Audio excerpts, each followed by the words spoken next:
तहसील कार्यालय धुळे येथील कर्तव्यावर मी हजर झालो। सुमारे 12 वाजेच्या सुमारास सुभाष धनगर म्हणून राकेश सुभाष धनगर व त्याच्यासोबत विकी परदेशी असे 5 ते 6 लोक आले होते। त्यांनी 12 वाजेच्या दरम्यान माझ्याशी विचारलं की भाई आमचे फायली द्या, आमची फाईलचे कागद द्या। त्यांना मी रितसर सांगितलं की तुम्ही तुमची जी फाईल आहे ती फाईल तुम्हाला मागायची, त्याच्यासाठी तहसीलदार साहेबांच्या नावाने अर्ज करा।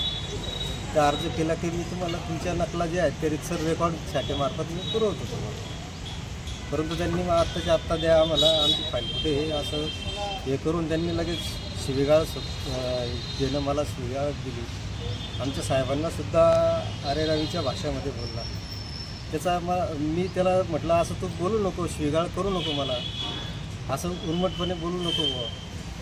तेवढ्यात त्याने सर्व कॉम्प्युटर वगैरे सर्व फेकून दिलं, फायली वगैरे सर्व फेकल्या त्यांनी आणि मला पण मारलं। तिथं डोळ्याला पण लागलेलं आहे, माझ्या दोघं गालांवर मारले त्यांनी, हातात त्यांनी मारले, त्याच्या साथीदारांनी मारले। आणि शासकीय कर्मचाऱ्यांना आमच्या सरकारी कार्यालयामध्ये येऊन असभ्यपणे वर्तन केलं, धक्काबुक्की केली। मला सर्व कर्मचाऱ्यांसोबत मी जिल्हाध्यक्ष असताना माझ्यासारख्या सोबत सरकारी कर्मचाऱ्यावर हे अशा पद्धतीने वागणं आहे या लोकांचं।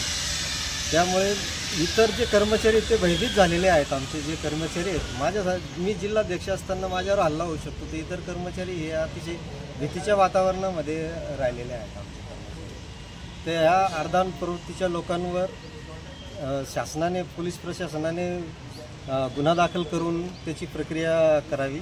आम्ही आता गुन्हा दाखल केलेला आहे धुळे शहर पोलीस स्टेशन येथे।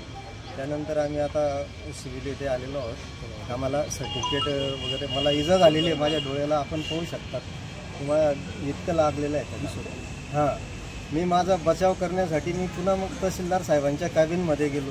तिथे देखील त्यांनी साहेबांसमोर उद्धटपणे वागणूक केलेली आहे, अर्वाच्य भाषेमध्ये बोलत होते ते साहेबांशी सुद्धा। तर अशा लोकांवर कार्यवाही होणं हे गरजेचं आहे। तरच